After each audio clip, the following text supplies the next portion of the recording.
आज आप सभी स्टूडेंट पढ़ने जा रहे हैं इस चैप्टर का सेकंड मोस्ट इंपॉर्टेंट टॉपिक क्वथनांक का उन्नयन, जिसको इंग्लिश में एलिवेशन ऑफ बॉइलिंग पॉइंट बोलते हैं। आपको बता दें कि इस टॉपिक को पढ़ने से पहले आपको क्वथनांक के बारे में जानना होगा कि क्वथनांक क्या होता है, बॉइलिंग पॉइंट क्या होता है। तो यहाँ सबसे पहले इस टॉपिक को पढ़ने से पहले आप सभी स्टूडेंट क्वथनांक के बारे में समझेंगे कि क्वथनांक क्या होता है। ध्यान से यहाँ पर क्वथनांक के कॉन्सेप्ट को पहले क्लियर करेंगे। तो क्वथनांक, ऐसे आप सभी स्टूडेंट क्वथनांक के बारे में क्या सोचते हैं? अक्सर 8 क्लास से क्वथनांक के बारे में आप क्या सोचते हैं? जिस ताप पर कोई चीज खौल जाता है, यानी जिस टेम्परेचर पर कोई भी चीज बॉयल होता है उसे उसका क्या कहते हैं? क्वथनांक। यही आप 8 क्लास से, 7 क्लास से, 9 क्लास से समझते आए हैं, दिमाग में फिट करते आए हैं। लेकिन हम यहाँ साइंटिफिक पॉइंट ऑफ व्यू से आपको क्वथनांक को समझाने जा रहे हैं और आप बहुत अच्छे से इस क्वथनांक के परिभाषा को बिना मेहनत के याद भी रख पाएंगे। बस एक्सपेरिमेंटल ये पूरा डिफिनेशन जो साइंटिफिक पॉइंट ऑफ व्यू से बनाया गया है आप समझ सकते हैं। देखिए, इसके लिए आपको एक एक्सपेरिमेंटल यहाँ कॉन्सेप्ट दिखाते हुए और तब जाकर ये डिफिनेशन कहाँ से आया, कैसे बना, ये भी बताया जाएगा। बट पर ध्यान बनाए रखिए, ये है एक बर्तन और इस बर्तन में लिया गया है इस रूम टेम्परेचर पर जल। आप लोगों को पता होना चाहिए कि कमरे का ताप 25 डिग्री सेल्सियस होता है। 25 डिग्री सेल्सियस पर मतलब रखा जाए कोई चीज़ तो कहा जाएगा कि कमरे के ताप पर रखा गया है। तो हमने जल लिया, जैसा कि आप सभी स्टूडेंट अच्छे से जानते हैं कि जल का क्वथनांक 100 डिग्री सेल्सियस होता है। तो आज इस सवाल का भी जवाब मिलने वाला है कि जल 100 डिग्री सेल्सियस पर ही क्यों खौलता है, ये भी जवाब मिलेगा। साथ में ये थोड़ा समझिए कि क्वथनांक किसे कहते हैं, ये कॉन्सेप्ट, इसका परिभाषा साइंटिफिक पॉइंट ऑफ व्यू से है तो कैसे है। तो हमने इस रूम टेम्परेचर पर जल ले लिया, फिर सोचना शुरू किया कि 25 डिग्री सेल्सियस रूम का टेम्परेचर है तो क्यों नहीं ये जल खौल रहा है। तो हम पता लगाए तो पता चला कि इसके चारों तरफ जो वायुमंडल में गैस स्थित है, उस गैस का जो वायुमंडलीय दाब है, बट पर गैस का जो वायुमंडलीय दाब है वो इस द्रव के वाष्प दाब से कहीं अधिक है। यानी कहने का मतलब वायुमंडल में जो गैस स्थित है वो जो वायुमंडलीय दाब उत्पन्न करता है उसका मान इस द्रव के वाष्प दाब से अधिक है। यही कारण है कि द्रव का अणु सतह छोड़कर वाष्प में नहीं बदल रहा है, खौलता हुआ नहीं दिखाई दे रहा है। तो हम क्या किए, इसको धीरे धीरे गर्म करना शुरू किए और गर्म करना शुरू किए तो पता चला कि ये जल 100 डिग्री सेल्सियस पर खौल गया। तो हमने पता किया कि 100 डिग्री सेल्सियस पर ही क्यों बॉयल हुआ। तो पता चला कि यही वो टेम्परेचर है जिस पर इस द्रव का वाष्प दाब वायुमंडलीय दाब के क्या हो गया, बराबर हो गया। मतलब आपको समझना चाहिए कि वायुमंडलीय दाब पहले होता कितना है, ये थोड़ा जान लीजिए। वायुमंडलीय दाब जनरल नॉलेज जीएस का क्वेश्चन है ये कि वायुमंडलीय दाब कितना के बराबर होता है। तो वायुमंडलीय दाब एटीएम में 1 एटीएम के बराबर, एमएम में 760 एमएम के बराबर, सीएम में 76 सीएम के बराबर। आपको ये भी जानना चाहिए कि दाब की बहुत सारी इकाई होती है, बहुत सारे यूनिट होते हैं। एक सापेक्षिक मात्रक होता है, एक आपेक्षिक होता है। जो सापेक्षिक मात्रक होता है उसमें एटीएम, पास्कल, टॉर चलता है और जो आपेक्षिक मात्रक होता है मतलब दाब के मापने का यंत्र जो होता है वो बैरोमीटर होता है और बैरोमीटर में पारा भरा रहता है। पारा जितना सीएम ऊपर चढ़ता है उसके आधार पर दाब का मेजरमेंट होता है। तो यहाँ पर 76 सीएम ऑफ एचजी या फिर 760 एमएम ऑफ एचजी का मतलब पारे के सापेक्ष, पारा जितना चढ़ता है बैरोमीटर में उसके सापेक्ष। अगर हमारे पास 10 एमएम भी रहेगा तो हम लोग बदल नहीं लेंगे एटीएम में। 760 एमएम बराबर 1 एटीएम होता है तो 10 एमएम बराबर कितना एटीएम, तो हम बदल लेंगे। तो यहाँ पर आपको जानना चाहिए कि वायुमंडलीय दाब, जो जनरल नॉलेज का एक फेमस क्वेश्चन है कि वायुमंडलीय दाब कितना होता है, तो एटीएम में 1 एटीएम होता है, सीएम में 76 सीएम होता है, एमएम में 760 एमएम ऑफ एचजी होता है। फिर उसके बाद पास्कल में, टॉर में, बार में, जैसे आप दाब बराबर क्या जानते हैं, बल बटा क्षेत्रफल। तो न्यूटन पर मीटर स्क्वायर में कितना होगा, 1.013 10 पावर 5 न्यूटन प्रति मीटर स्क्वायर। तो आपको ये चीज ध्यान रखना होगा कि वायुमंडलीय दाब कितना होता है। अब हम चलते हैं अपने टर्म पर जो हम समझा रहे थे, आप लोग को ध्यान दीजिए। हमने इस बर्तन में जल लिया और ये जल नहीं खौलता हुआ दिखा, इसका मतलब ये सिद्ध हो गया कि इस द्रव का जो वाष्प दाब है वो वायुमंडलीय दाब से कम है। तो आप क्या किए, इसको गर्म करना शुरू किए। गर्म करना शुरू किए तो 100 डिग्री सेल्सियस ताप पर ये जल खौलता हुआ दिखाई देने लगा। इसका क्या मतलब है? इसका मतलब है कि ये 100 डिग्री सेल्सियस इस जल के लिए वो ताप का मान है जिस पर इस द्रव का वाष्प दाब इस गैस के वाष्प दाब के बराबर हो गया। यानी यही वो ताप है जिस पर द्रव का, ये जल का जो वाष्प दाब है उसका मान वायुमंडलीय दाब के क्या हो गया, बराबर। अब वायुमंडल में स्थित गैस के पास क्षमता नहीं है कि इसको दबा कर रख सके। अब ये खोलेगा, ऊपर उठेगा, क्योंकि अब पूरा इस ताप पर इसका जो वाष्प दाब का मान है वायुमंडलीय दाब सीएम में बोले तो 76 सीएम, एटीएम बोले तो 1 एटीएम, एमएम में बोले तो 760 एमएम के पूरा बराबर हो गया है। तो सबसे पहले आपने समझा क्वथनांक क्या है, the temperature at which anything boil, जो आप बोलते थे जिस ताप पर कोई चीज खोलता है उसे उसका क्वथनांक कहते हैं। आज आप क्वथनांक का नया परिभाषा जान गए कि जिस टेम्परेचर पर किसी द्रव का वाष्प दाब गैस के वाष्प दाब के बराबर हो जाता है उसे उसका क्या कहते हैं, क्वथनांक कहते हैं। अब आइए आपका टॉपिक क्वथनांक का उन्नयन। क्वथनांक का उन्नयन क्या है? आपका जो टॉपिक है वो ये है, एलिवेशन ऑफ बॉइलिंग पॉइंट। तो अब आप पढ़ने जा रहे हैं अपना टॉपिक जिसका नाम है एलिवेशन ऑफ बॉइलिंग पॉइंट। तो एलिवेशन ऑफ बॉइलिंग पॉइंट क्या है, अब आप समझने जा रहे हैं क्वथनांक में हुई बढ़ोतरी, जिसको आपके भाषा में हम बोल रहे हैं। तो यहाँ क्वथनांक में हुई बढ़ोतरी का अध्ययन आप करने जा रहे हैं। तो पहले आपने जाना क्वथनांक क्या है, अब आप क्वथनांक में हुई बढ़ोतरी का अध्ययन करने जा रहे हैं। इसके लिए हमने फिर से यहाँ एक एक्सपेरिमेंटल सेटअप लिया। एक बर्तन में जल लिया, ठीक है, जल अभी खौल नहीं रहा है, रूम टेम्परेचर पर हम लिए हैं। तो आप ही बताइए, ये रूम टेम्परेचर पर जब है तभी खौल नहीं रहा है, इसका मतलब क्या है कि इसका वाष्प दाब कम है और वायुमंडलीय दाब अधिक है। अब आप क्या किए, गर्म करना शुरू किए। गर्म करना शुरू किए तो ये 100 डिग्री सेल्सियस पर बॉयल हो गया। मतलब इस द्रव का जो बॉइलिंग पॉइंट अपने मतलब बॉइलिंग पॉइंट के बराबर ये अपना अचीव कर लिया। तो ये शुद्ध द्रव का जो क्वथनांक है वो 100 डिग्री सेल्सियस, क्योंकि हमने जल लिया है इसलिए हम 100 लिख ले रहे हैं, ठीक है। अब हम ये खौलता हुआ देख पा रहे हैं, इसका मतलब है कि इसका वाष्प दाब वायुमंडलीय दाब के क्या हो गया है। तो इसका मतलब ये जो शुद्ध द्रव है उसका वाष्प दाब का मान वायुमंडलीय दाब के बराबर हम लिख सकते हैं 760 mm। ये 760 mm हमने क्यों लिख दिया, क्योंकि हमने इसका क्वथनांक का मान प्राप्त कर लिया है और क्वथनांक पर ये वायुमंडलीय दाब के क्या हो जाएगा, बराबर। अब जैसे कि आप थोड़ा अपने आप को महसूस कीजिए कि आप किचन में हैं, चाय आपका खौल रहा है, अब गिरने ही वाला है, आप गए चीनी निकाले और डाल दिए, तो क्या होगा, वो चाय थोड़ा देर के लिए नीचे आएगा। क्यों आएगा, जरा सोच के तो देखिए क्यों आएगा। क्योंकि जैसे ही आपने चीनी डाला ये जो वाष्प दाब का मान है वो कम हो गया। वाष्प दाब का मान जो ही कम आया तो इसका मतलब वो अब खौलता हुआ दिखाई नहीं देगा। तो वाष्प दाब का मान घटकर हो गया 710 mm। तो आप चाह रहे हैं कि फिर से ही खौले, पहले क्या था, केवल जल, और अब आपने इसमें क्या मिला दिया, तो आपने इसमें कोई अवाष्पशील घुल्ले मिला दिया।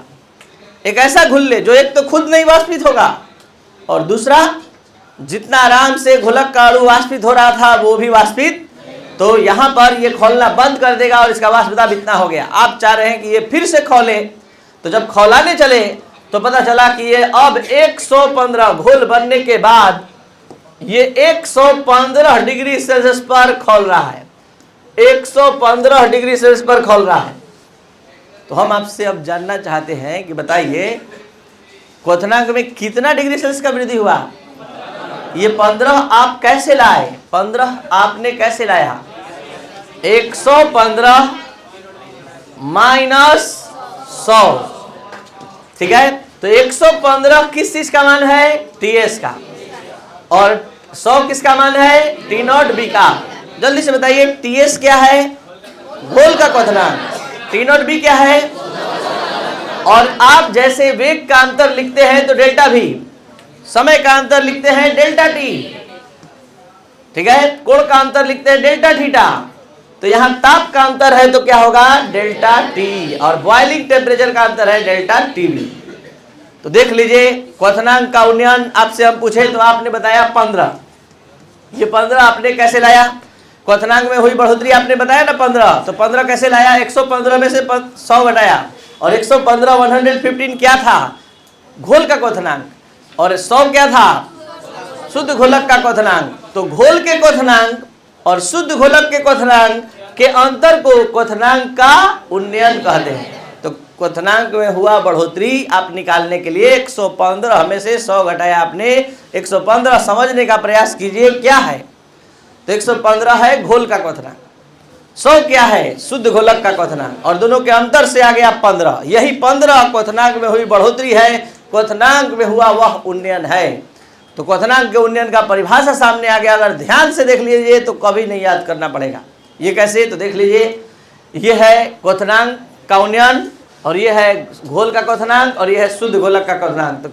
तो किसी अवाष्पशील घुल्ले रखने वाले घोल के लिए क्वथनांक का उन्नयन जो होता है वो घोल के क्वथनांक और शुद्ध घोलक के क्वथनांक के अंतर के बराबर होता है। कोई दिक्कत? तो अभी तक आपने जो समझा उतना तक कम से कम देख लीजिए। क्वथनांक का उन्नयन आज का ये टॉपिक था। सबसे पहले हमने समझाया क्वथनांक क्या है। तो जिस ताप पर किसी द्रव का वाष्प दाब वायुमंडलीय दाब के बराबर हो जाता है उसे उसका क्या कहते हैं? क्वथनांक। वायुमंडलीय दाब नया शब्द आ गया। वायुमंडलीय दाब कितना के बराबर होता है? एटीएम में 1 एटीएम, एमएम में 60 एमएम और सीएम में 76 सीएम, बार में 1.013 बार। उसके बाद न्यूटन पर मीटर स्क्वायर में 1.013 × 10⁵ न्यूटन पर मीटर स्क्वायर, और 60 टॉर। आपको बता दें कि दाब मापने का जो यंत्र होता है वो बैरोमीटर होता है, और बैरोमीटर का खोज टॉरिसेली नामक वैज्ञानिक ने किया था। उनके सम्मान में दाब का एक यूनिट बना दिया गया है, और ये टॉर 760 टॉर। उसके बाद 1.013 × 10⁵ पास्कल। अब जरा जानिए क्वथनांक का उन्नयन जो हमने समझाया। किसी अवाष्पशील घुल्ले रखने वाले घोल के लिए घोल के क्वथनांक एवं शुद्ध घोलक के क्वथनांक के अंतर को क्या कहते हैं? क्वथनांक का। क्वथनांक के उन्नयन को डेल्टा टीवी द्वारा सूचित करते हैं। तो इस परिभाषा के अनुसार जो सूत्र बनता है वो ये है, डेल्टा टीवी बराबर टीएस माइनस, जहां टीएस क्या है? घोल का क्वथनांक, और टी नॉट भी क्या है? ठीक है। अब हम चलते हैं इस कॉन्सेप्ट में आगे की ओर। ध्यान से आप सभी स्टूडेंट समझेंगे क्वथनांक का उन्नयन और घोल की मोललता के बीच संबंध। तो क्वथनांक का उन्नयन और घोल की मोललता के बीच आप संबंध पढ़ने जा रहे हैं। पहली बार ये संबंध डेल्टा टीवी और एम के बीच आप स्थापित करने जा रहे हैं। ये है क्या? जल्दी बताइए। क्वथनांक का उन्नयन, और ये क्या है? मोललता। दोनों के बीच संबंध। बोर्ड पर ध्यान बनाइएगा, 2 से 3 मिनट में ये पूरा प्रूफ हो जाएगा। उसके बाद आप सिस्टमेटिक वे में अच्छे से देख लेंगे। एक बार बोर्ड पर ध्यान दीजिए। सबसे पहले पहला कॉन्सेप्ट कहता है कि क्वथनांक का उन्नयन हमेशा वाष्प दाब के अवनमन के समानुपाती होता है। दूसरा कॉन्सेप्ट कहता है कि वाष्प दाब का अवनमन हमेशा मूल अंश के समानुपाती होता है। तो आप ही बताइए, समीकरण 1 बराबर 2 है और 2 बराबर 3 है, तो क्या हम 1 बराबर 3 भी लिख सकते हैं? तो यहाँ पर क्वथनांक का उन्नयन वाष्प दाब के अवनमन के समानुपाती है, यानी जितना वाष्प दाब का अवनमन होता है उतना ही क्वथनांक में वृद्धि होती है। क्वथनांक के अवनमन में वृद्धि होती है, उन्नयन में बल्कि, सॉरी। और यहाँ पर वाष्प दाब का अवनमन घुल्ले के मोल अंश के समानुपाती होता है। तो यहाँ पर अगर हम डायरेक्ट इसके रिलेशन को स्टेब्लिश करें तो हम लिख सकते हैं डेल्टा टीवी समानुपाती क्या? 1 से। जल्दी से बताइए, समानुपाती हटता है तो क्या आता है? के 1 से। ठीक है, बोर्ड पर ध्यान बनाए रखिए। 1 से बराबर आप लोग क्या सभी स्टूडेंट जानते हैं? जल्दी बोलिए। Na/Na+NB। और आप सभी स्टूडेंट जान चुके हैं कि तनु घोल के लिए अगर हम बात करें, तनु घोल के लिए, तो क्या बदलाव आएगा इस इक्वेशन में? क्या आएगा? Na का मान बहुत कम हो जाएगा किससे? यानी Na+NB लगभग NB के। तो यहाँ डेल्टा टीवी, बोर्ड पर ध्यान बनाए रखिए, के Na बटा, जल्दी से बताइए Na क्या है? घुल्ले के मोल की संख्या। NB क्या है? यहाँ Na+NB की जगह हमने NB कैसे लिख दिया? समझ में आ रहा है? क्योंकि Na का मान बहुत कम है। जब हम फर्स्ट टॉपिक पढ़ा रहे थे आपको इस तरह समझाए थे, इसका मान 0.003 है और इसका मान 2 है। अब आप ही बताइए, इसमें जुट भी जाएगा तो क्या आएगा? 2.003, यही ना। और जिसको हम लगभग अभी भी क्या लिख सकते हैं? 2। तो कोई फर्क पड़ेगा इसके जुड़ने से? इसलिए हम NB को हटा दी, Na को हटा दी बल्कि, और यहाँ Na/NB हो गया। बताइए, ये घुल्ले का मोल है और नीचे वाला घोलक का मोल है, तो इसको हम लिख सकते हैं। मोल की संख्या कैसे निकलता है? दिया गया भर बटा में अणु भाग। तो बताइए डेल्टा टीवी इक्वल क्या हो जाएगा? के। बोलिए WA बाई, ठीक है, बोलिए, बाई MB। कोई दिक्कत? ये पलट गया। अब यहां पर ये आ जाएगा WA गुणे MB बाई MA। बोर्ड पर ध्यान दिया जाए, आप संबंध स्थापित कर रहे थे किसके किसके बीच? डेल्टा टीवी और M के बीच। M में मतलब कौन M? छोटा M। और छोटा M क्या होता है? मोललता। एक बार देख लिया जाए, मोललता बराबर आपके दिमाग में क्या है? WA into 1000 by MA into WB। तो बताइए जल्दी से, इस सूत्र में कौन फालतू चल रहा है? MB। MB को हटा रहे हैं, MB को अलग निकाल रहे हैं, ये आपको अलग से समझा दिए। और अब आप देख लीजिए, इसमें हम छोटा M लाने के लिए क्या बदलाव ला रहे हैं। छोटा M लाने के लिए देखिए, हम K को यहीं रहने दिए, MB को यहां ला दिए, बाहर कर दिए MB को, और इसको यहीं रहने दिए, इसको यहीं रहने दिए जहां है, और यहीं पर एक नया काम साथ साथ कर दिए। देखिए अभी तक कुछ नहीं किए हैं, अब करने जा रहे हैं 1000 से भाग, 1000 से गुणा। और ऐसा करते ही आपके पास इतना समझ है कि इतना के जगह पर कौन M? छोटा M। और आपको बता दे कि K नियतांक है, MB घुल्ले का अणुभार है। बताइए तो, जल का अणुभार अगर हम इंडिया में निकाल रहे हैं 1 गुणा 2 प्लस 16, तो इंग्लैंड में भी उतना ही आएगा 18, अमेरिका में भी 18 ही आएगा। मतलब जल का अणुभार यानी घोलक का अणुभार कभी बदलता। तो ध्यान दीजिए, ये भी नियत और 1000 तो नियत होगा ही। Constant into constant by constant, तो आने वाला मान भी क्या होगा? तो यहाँ एक नया कांस्टेंट का जन्म हो गया। और ये नया कांस्टेंट कौन है? क्वथनांक, मतलब मोलल उन्नयन स्थिरांक है। मोलल उन्नयन स्थिरांक बोलते हैं इसको। तो डेल्टा टीवी बराबर KB इंटू M हो गया। अब आप बताइए, समानुपाती हटा था तो नियतांक आया था, अब नियतांक हटने जा रहा है और सिद्ध करेगा कि क्वथनांक का उन्नयन जो है वो मोललता के क्या होता है? समानुपाती होता है। अब एक बार शुरू से अंत तक आप सभी स्टूडेंट इस टर्म को समझने जा रहे हैं, ध्यान दीजिए। क्वथनांक का उन्नयन वाष्प दाब के अवनमन के समानुपाती होता है। वाष्प दाब का अवनमन मोल अंश के समानुपाती होता है। समीकरण 2 1 एवं 2 से आगे डेल्टा टीवी समानुपाती 1 से। 1 से का मान रख दिए Na बाई NB। बोर्ड देखिए, Na by Na plus NB। जैसे ही हम लिखेंगे तनु घोल के लिए, Na का मान बहुत कम हो जाएगा NB से, तो Na प्लस NB लगभग NB। तो यहाँ पर NB आ गया। Na का मान हम यहाँ लिए WA बाई MA, और NB का मान WB बाई MB। समझ पा रहे हैं? अब हम यहाँ पर देखिए, इसमें से MB को बाहर कर दिए, और यहाँ जितना है 1000 से गुणा 1000 से भाग, इतना के जगह पर हमने शिफ्ट कर दिया M को। अब K MB और 1000, इस पूरा का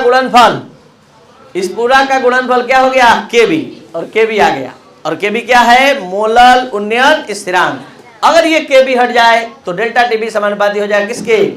तो आज के क्लास में सिद्ध हुआ कि क्वथनांक का उन्नयन हमेशा घोल की मोललता के क्या होता है। तो ये था आपका आज का क्लास। अगर आज का बेहतरीन गई क्लास आपको अच्छे से एकदम समझ में आए तो लाइक शेयर और सब्सक्राइब करें, और कंप्लीट वीडियो लेक्चर के लिए ऐप डाउनलोड करें। केमिस्ट्री का मतलब राजेश सर। Thank you.